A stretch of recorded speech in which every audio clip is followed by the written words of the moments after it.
बच्चों नमस्कार। बच्चों आज हम कक्षा छठवीं गणित में पूर्णांक पढ़ेंगे। बच्चों पूर्णांक क्या है पहले ये जान लेते हैं हम। पूर्णांक संख्या पद्धति में सभी पूर्ण संख्या होल नंबर्स एवं ऋणात्मक संख्या जिसको हम नेगेटिव नंबर्स कहते हैं साथ मिलकर जो संग्रह बनाते हैं वह संग्रह ही पूर्णांक कहलाता है। एक बार और सुनेंगे बच्चों। संख्या पद्धति में सभी पूर्ण संख्या एवं ऋणात्मक संख्या एक साथ मिलकर जो संग्रह बनाते हैं वह संग्रह पूर्णांक कहलाता है। जैसे बच्चों पूर्णांक में हम देखते हैं ऋण 6, ऋण 9, ऋण 10, ऋण 11, ये इस तरह से धन 10, 8, 6, 5, 0 ये सभी संख्याएं क्या है पूर्णांक है। क्या कहलाती है बच्चों? पूर्णांक कहलाती है। जैसे संख्या रेखा से हम इसको समझते हैं बच्चों आप संख्या रेखा देख पा रहे हैं। इस संख्या रेखा में हम देखेंगे एक तरफ ऋणात्मक संख्याएं, शून्य की बाईं ओर की जो संख्याएं हैं वो ऋणात्मक संख्या है। कैसे संख्या है बच्चों? ऋणात्मक संख्या। जबकि शून्य की दाईं ओर वाली संख्या धनात्मक संख्या है। कैसी संख्या है? धनात्मक संख्या है। इस तरह से हम देख रहे हैं कि शून्य भी शामिल है, ऋणात्मक संख्या भी शामिल है और धनात्मक संख्या भी शामिल है। ये सभी संख्याएं मिलकर के एक पूर्णांक संख्या बनाते हैं जिसे हम कहेंगे इंटीजर नंबर या पूर्णांक संख्याएं। बच्चों पूर्णांकों को मुख्यतः हम 3 भागों में बांट सकते हैं। पूर्णांकों को मुख्यतः हम 3 भागों में बांट सकते हैं जिसमें पहला भाग कहलाएगा धनात्मक पूर्णांक। क्या कहलाएगा बच्चों? धनात्मक पूर्णांक, जिसको हम कहेंगे पॉजिटिव नंबर। क्या कहेंगे बच्चों? Positive numbers.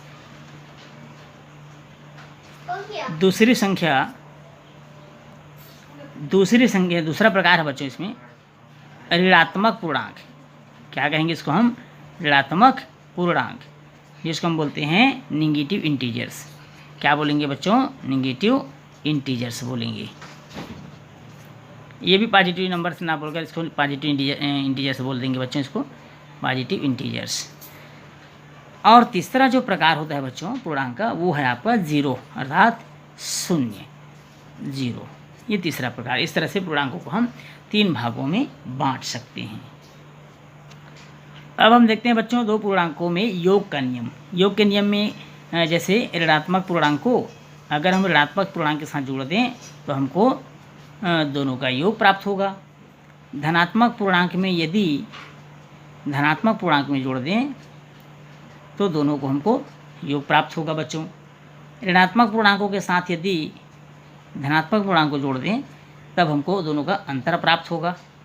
इसी प्रकार यदि हम धनात्मक पूर्णांक में ऋणात्मक पूर्णांक को जोड़ दें तब हमको दोनों का अंतर प्राप्त होगा। जैसे हम एग्जाम्पल को चलते हैं बच्चों। जैसे मान लीजिए हमें धन 3 के साथ धन 7 को जोड़ें तो हमको धनात्मक अर्थात दोनों का योग प्राप्त होगा। 7 और 3 या 3 और 7 10 होगा। इसी प्रकार हम ऋणात्मक पूर्णांक अर्थात ऋण 2 में ऋणात्मक पूर्णांक ऋण 3 को जोड़ दें तो हमको संख्या की इसका जो आंसर है ऋणात्मक प्राप्त होगा, क्योंकि दोनों ऋणात्मक है जैसा कि हमने अभिनियम में देखा। इसी प्रकार ऋणात्मक पूर्णांक ऋण 3 के साथ अगर हम धनात्मक पूर्णांक 4 को जोड़ दें बच्चों तो हमको धनात्मक संख्या प्राप्त होगी, धनात्मक पूर्णांक प्राप्त होगी। इसी प्रकार ऋणात्मक पूर्णांक में और यहाँ पर अंतर भी प्राप्त होगा बच्चों, ये भी ध्यान रखना है। ऋणात्मक के साथ अगर धनात्मक को जोड़ दें तो वहाँ पर उनका अंतर प्राप्त होगा हमको। और यहाँ ये भी ध्यान रखना है अगर ऋणात्मक पूर्णांक धनात्मक पूर्णांक से छोटी है तो हमको धनात्मक पूर्णांक भी प्राप्त होगा आंसर। और यदि ऋणात्मक पूर्णांक धनात्मक पूर्णांक से बड़ी है, जैसे कि इस प्रश्न में आप देख रहे हैं ऋण 5 में धन 2 जोड़ना है, तो हमको जो इसका उत्तर है वो ऋणात्मक पूर्णांक में प्राप्त होगा। ये भी हमको ध्यान में रखना है। यदि ऋणात्मक पूर्णांक में उसी संख्या को धनात्मक पूर्णांक के साथ जोड़ दिया जाए तो उसका योगफल हमको 0 प्राप्त होगा। इसको हम कहेंगे योज्य प्रतिलोम। तो ये तो था बच्चों 2 पूर्णांकों को जोड़ने के नियम। अब हम चलते हैं 2 पूर्णांकों के घटाने के नियम पर। 2 पूर्णांकों के घटाने के नियम में देखेंगे बच्चों अगर ऋणात्मक पूर्णांक के साथ ऋणात्मक पूर्णांक को घटा दिया जाए तो हमको ऋणात्मक पूर्णांक प्राप्त होगा। इसी प्रकार धनात्मक पूर्णांक के साथ यदि धनात्मक पूर्णांक को घटा दिया जाए तो हमको ऋणात्मक पूर्णांक प्राप्त होगा बच्चों। ऋणात्मक पूर्णांक के साथ यदि धनात्मक पूर्णांक को घटा दिया जाए तो हमको प्राप्त होगा धनात्मक पूर्णांक में। और इसी प्रकार यदि धनात्मक पूर्णांक के साथ ऋणात्मक पूर्णांक घटा दिया जाए बच्चों तो हमको धनात्मक पूर्णांक प्राप्त होगा। तो ये तो थे बच्चों घटाने के नियम। और इसमें कुछ उदाहरण देख लेते हैं, कुछ एग्जाम्पल देख लेते हैं। जैसे हम उदाहरण देखते हैं बच्चों, जैसे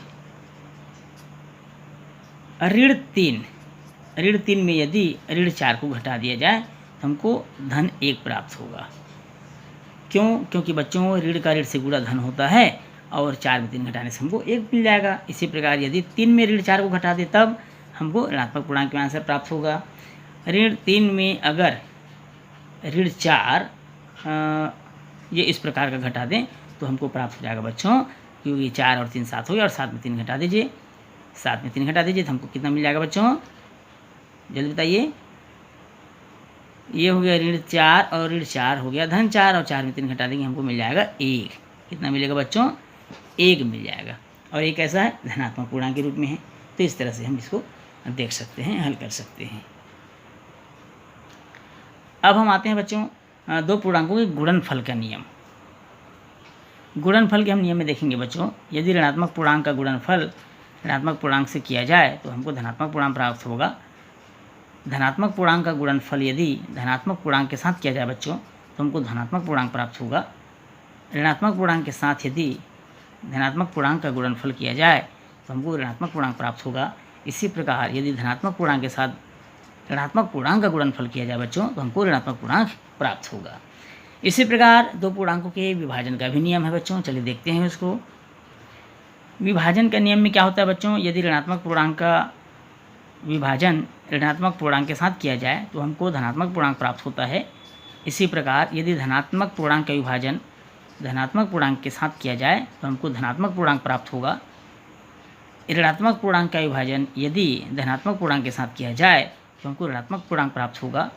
और यदि धनात्मक पूर्णांक के साथ धनात्मक पूर्णांक का विभाजन यदि ऋणात्मक पूर्णांक से किया जाए बच्चों तो हमको ऋणात्मक पूर्णांक प्राप्त होगा। तो ये तो थे बच्चों पूर्णांकों के नियम, जिसमें हमने देखा जोड़ का नियम, घटाने का नियम, गुणा का नियम और भाग का नियम।